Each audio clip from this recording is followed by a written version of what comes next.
Jamaah. Yeay. Oh jamaah. Yeay. Alhamdulillah. Tepuk tangannya lagi dong dengan semangat. Kita masih di Islam itu Indah. Masya Allah, tabarakallah. Buat jamaah yang baru bergabung, hari ini kita sedang membahas tema mertua adalah maut. Kenapa maut? Karena adanya kehilangan, kesedihan, luka dan duka ya. Itu adalah mertua adalah maut. Kalau mertua yang menyatukan, mertua adalah baut. Baik, kita lanjutkan lagi. Idaman, mertua idaman, oke. Ada tayangan nih, ketika serba salah di depan mertua. Kita lihat tayangannya, silakan. Tepuk tangannya dong. Dengar-dengar ibu suka begitu juga? Saya belum nikah. Oh enggak ya, bukan ya. Enggak dong, di sini semua nggak ada yang kayak gitu ya. Nggak ada. Habib, izin Bib. Sesuai tema kita lagi Bib, mertua adalah maut. Mautnya itu katanya adalah perkataan dari orang tua, mertua, omongan. Jadi kayak menantu ngelakuin apa aja itu kayak salah aja. Akhirnya menantu sakit hati. Nah caranya biar kita nggak sakit hati, biar nggak salah, gimana Habib? Silakan Habib Usman. Ustadz Maulana, Ustadz Bani, Mas Soni, bismillahirrahmanirrahim. Allahumma salli ala Sayyidina Muhammad wa ala ali Sayyidina Muhammad. Wa ummahatu nisaikum. Dalam Quran surat An-Nisa ayat 23, di dalamnya dijelaskan bahwasanya yakni istri kita mempunyai ibu, yakni adalah mahram bagi kita. Dan itu adalah yang namanya mertua. Apakah benar salah satu mautnya mertua itu pada omongannya?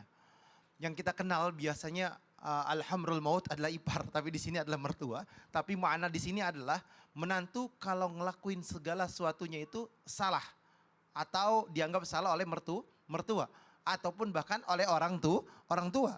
Mungkin sikap yang dilakukan oleh anaknya ataupun mantunya menyinggung perasaan daripada orang tuanya. Sehingga apa yang harus dilakukan nih? Bagi siapa? Bagi mantunya. Mantu harus bersabar.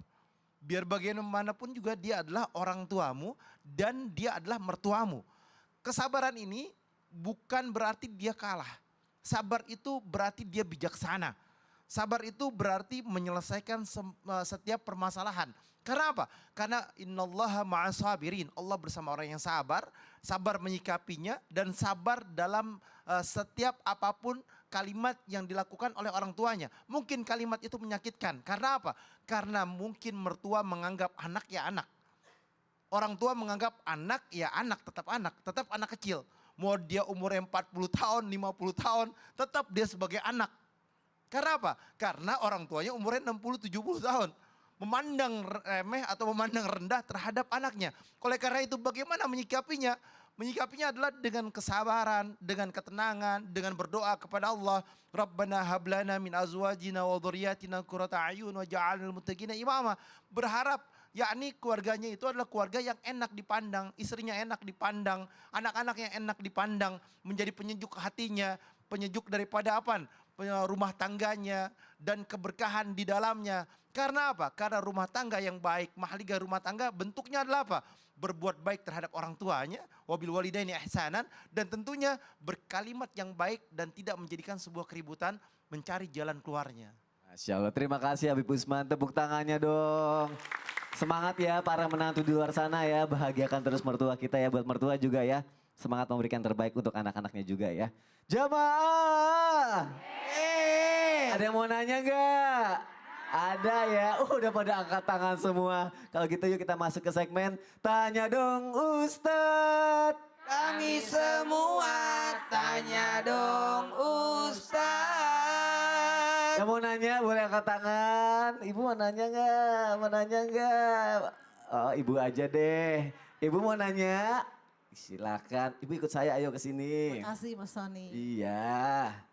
Silakan hadap depan. Nanti dijawabnya sama Ustadz Maulana aja pertanyaannya ya. Boleh ya? Ustadz izin Ustadz. Coba kasih salam dulu namanya siapa? Situ dulu ke situ, tuh ke situ. Kasih salam dulu. Perkenalkan nama saya Ibu Eti Kusmiati dari Masjelis Taklim Matlaul Iman Bandung. Tepuk tangannya dong. Assalamualaikum warahmatullahi wabarakatuh. Waalaikumsalam warahmatullahi wabarakatuh. Balik ya. Pak Ustadz saya mau bertanya, kan mertua itu harus menjadi penyejuk dalam keluarga menantunya. Tapi kenyataannya ada juga mertua yang suka menjadi kompor pada keluarga menantunya.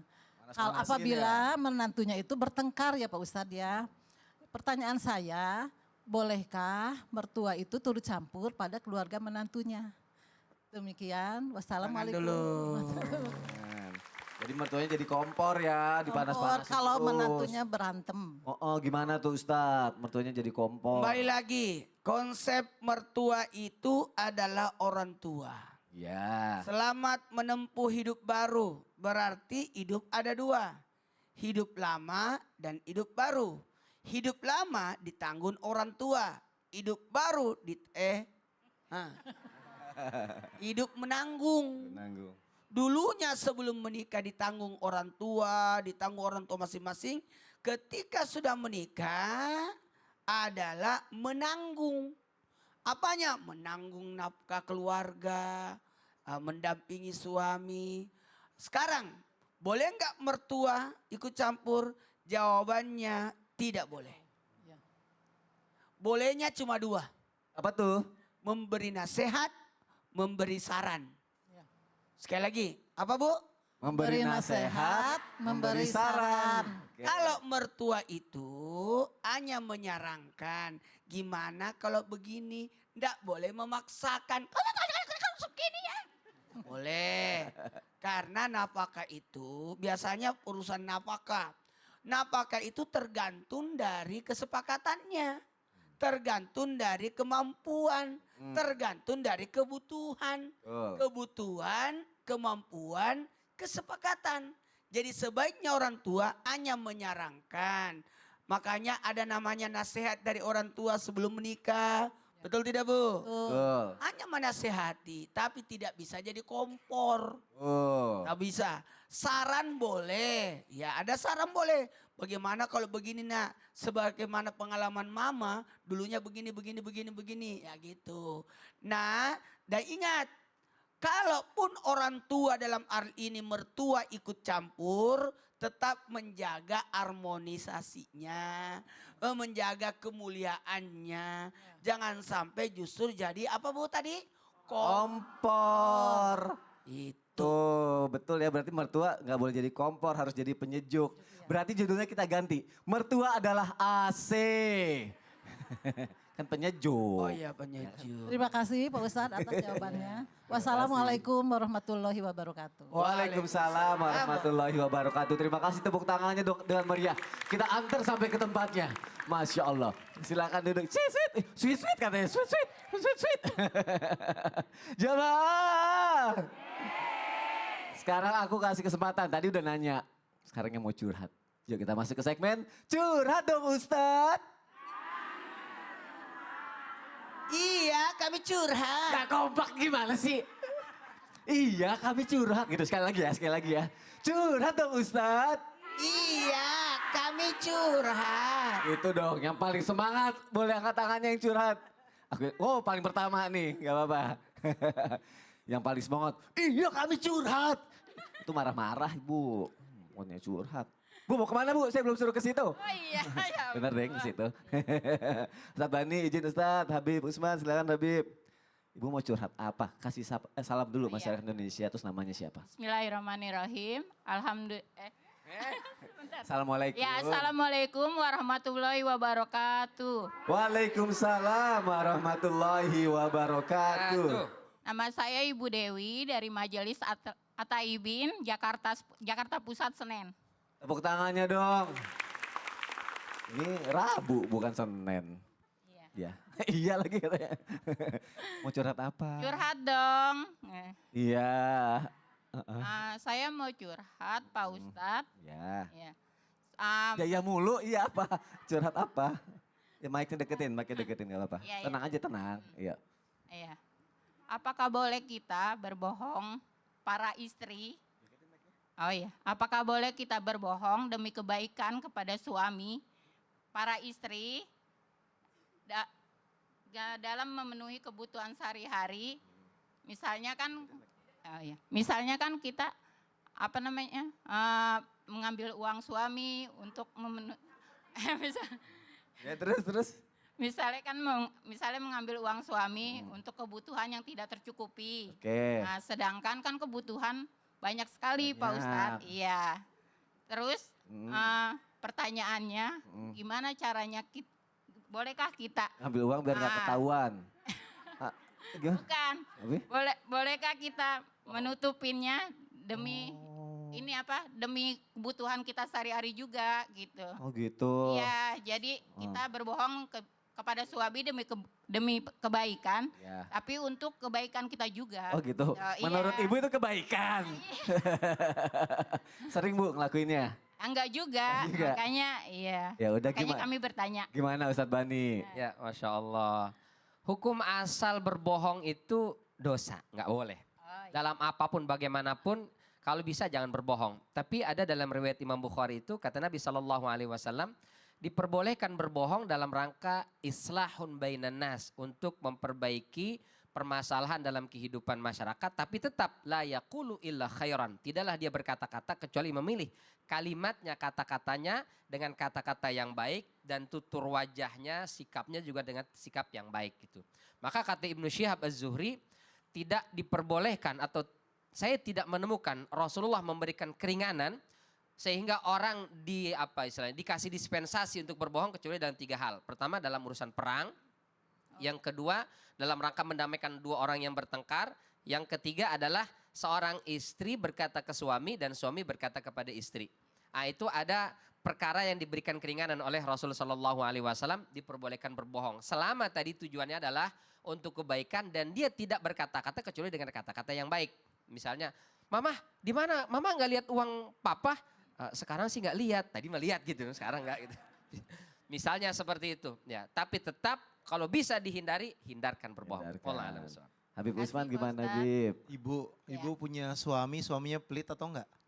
Enggak Pak Ustadz, tapi Kalau enggak kenapa ibu nggak minta aja sama suami ibu? enggak. Kadang-kadang itu kan kebutuhan kita kan banyak Pak Ustadz. Suami Tapi ibu, kan kita sekali lagi saya tanya suami ibu pelit atau enggak? enggak. Kalau enggak kenapa nggak minta? Sering Karena ibunya selalu merasa kurang Habib. Enggak ya Bu? walaupun keadaannya kadang-kadang cukup, kadang-kadang enggak. Oke. Namanya suami saya kan usaha percetakan. Ya, jadi kan kalau lagi banyak pesanan gitu kan, nah itu uang kita kan banyak Pak Ustadz. Nah, sedangkan kita kan Ibu mau mintanya untuk keperluan ibu atau keperluan rumah tangga nih? keperluan rumah Buat tangga. beli emas gitu. Enggak. Enggak, Untuk- dipancing untuk- lagi. Enggak tuh gimana Untuk Bib? kebutuhan Bismillahirrahmanirrahim. sehari-hari. Allahumma shalli ala sayyidina Muhammad wa ala sayyidina Muhammad. Ingat, ketika suamimu pelit, dia orang yang bakhil. Dalam hadisnya baginda Nabi Muhammad SAW, khuz, ambil boleh, tapi yakfi, secukupnya. Bukan untuk keperluan untuk beli perhiasannya, untuk beli pakaian yang lagi viral, bukan. Bukan untuk belanja online-nya, bukan. Tetapi dia ngambil untuk keperluan sekolah anaknya, untuk keperluan dirinya, untuk keperluan rumah tangganya, dan keperluan yang di dalamnya meliputi daripada kebutuhan hidupnya sehari-hari, itu diperbolehkan. Diperbolehkan dalam syariat. Tetapi alangkah baiknya untuk jujur terhadap suamimu. Kenapa? Ketika engkau bohongi suamimu dan ketahuan, dia bisa lebih bohong lagi. Ya. Sama seperti seorang suami bohongin istri, dan istrinya tahu suaminya bohong, istrinya akan berbohong kembali. Oleh karena itu ciptakanlah rumah tangga yang di dalamnya sakinah, ketenangan. Bagaimana bentuk ketenangan? Kejujuran adalah pahit hari ini tapi kebaikan buat masa depan. Tapi kebohongan hari ini akan celaka di masa depannya. Oleh karena itu jujur kalian selamat. Masya Allah, semoga kedepannya Makasih, kan Pak selalu Ustadz. jujur ya Bu ya. Ya. Terima kasih sudah bertanya, namanya juga orangnya gak selamanya benar ya. Baik, jamaah jangan kemana-mana ya, tetap di Islam itu indah. Jamaah oh jamaah, alhamdulillah.